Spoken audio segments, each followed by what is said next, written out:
Rahnwet na Pohnpei.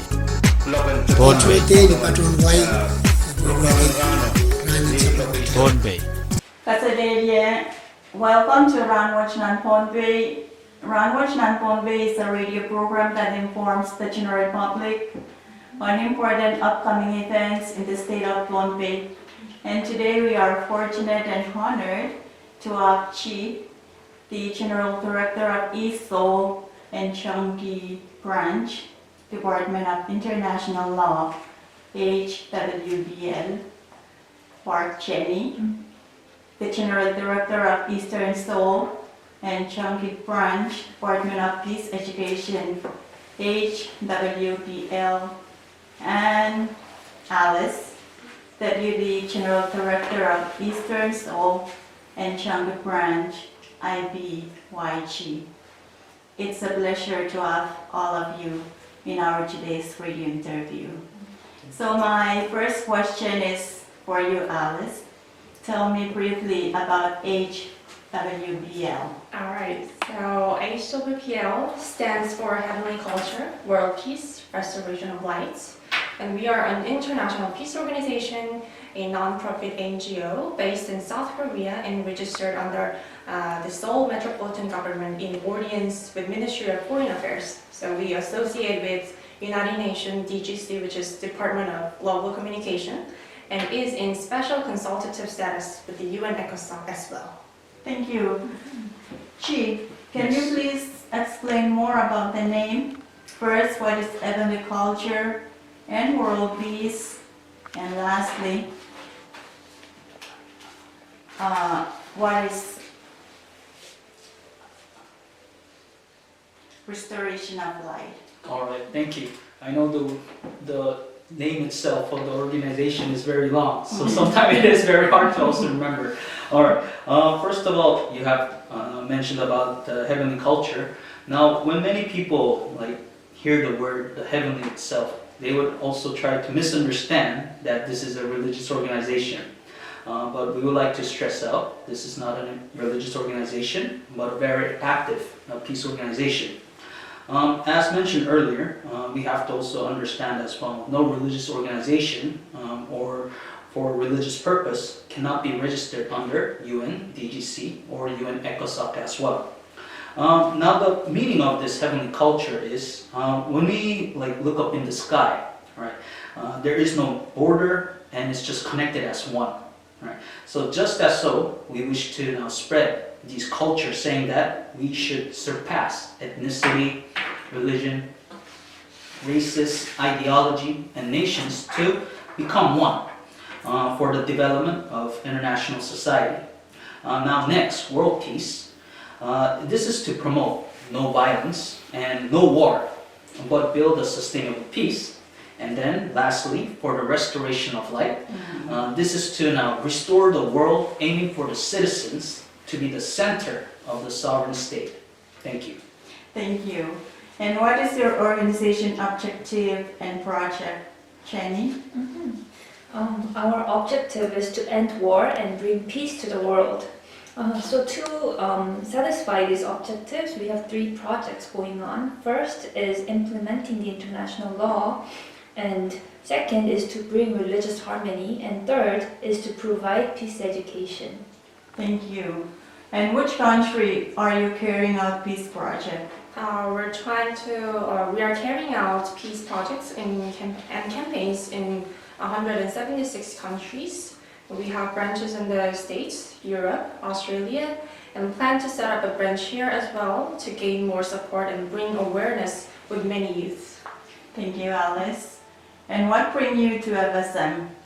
All right, to answer that question, the main reason now why we are in FSM is to now gain the support for the DPCW from the grassroots level. And when I mention about grassroots level, just as civil society, the NGO, the youth group, from the women groups, and any individuals, and also along to the government official levels as well.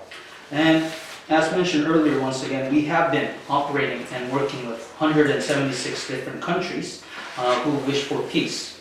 And as for Micronesia as well, we do understand this is a very also peaceful country, but we hope for all the citizens to join in this international peace movement for the DPCW to become an international law. Thank you. And what is DPCW? Oh, to simply put, DPCW is an international law consisting of 10 articles and 38 clauses, which is not yet legally binding, but we are trying to submit as a resolution to the UNGA. And as DPCW being an answer, currently we have 106 government official support and 1.3 million signatures of support from the civil society, NGOs, and individuals. Thank you, Jenny. Is DPCW is the answer of the world peace? Yes, I would like to now explain this matter. Okay, first of all, we have to look into this idea of peace from a global perspective.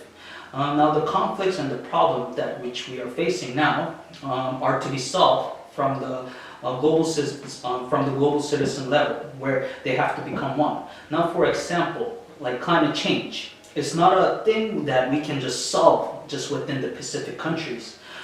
We have to understand we are connected on this earth as one, and we have to also fully understand that pollution, which is caused by the war, has a huge impact on the environment. But some countries, if we just further, not trying to point out which countries, but in some countries, we have to understand they do not want to also reveal the fact that they do so. So people tend to now underestimate the impact of the war on the environment. And now at the same time, as supporting the DPCW, increasing the implementation of the UN SDG, the 16 and 17, this will also help to address the climate change a lot, and also we can implement the UN SDG 13.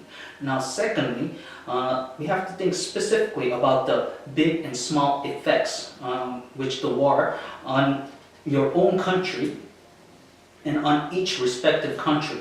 Now, just like the climate change that we have mentioned, each country has their priorities, but majority of these big issues require the attention of global citizens. And if we think about what kind of system we need to completely end the war in our world, then we would like to also gain the support and say proudly that the DPCW is the answer. Thank you.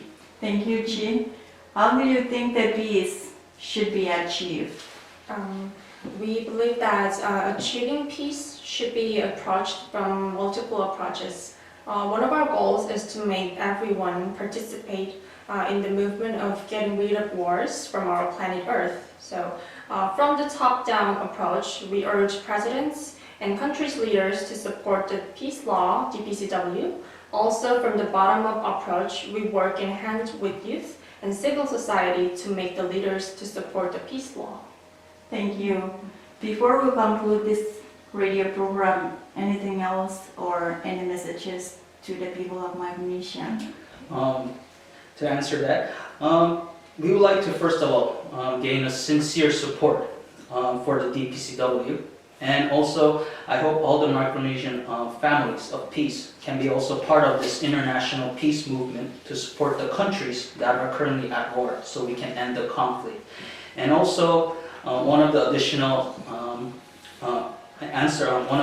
explanation which we would like to add is we are planning to also hold a IPYG, an International Peace Youth Group. It's a youth workshop which we will be having at the Youth for Change building on the 15th. And I think that would be a forum and also a platform where everyone who is also curious about our work, they can also come here to also know more about our organization. At 11 o'clock. At 11 o'clock. And anything from the youth? If you are working in a youth group or anyone can come and join us, yeah, so that would be great. We hope to see you on Saturday. Thank you. Thank you so much for your time, and this has concluded our today's radio interview, and tune in again next time. Halangan Kasaledia. Halangan.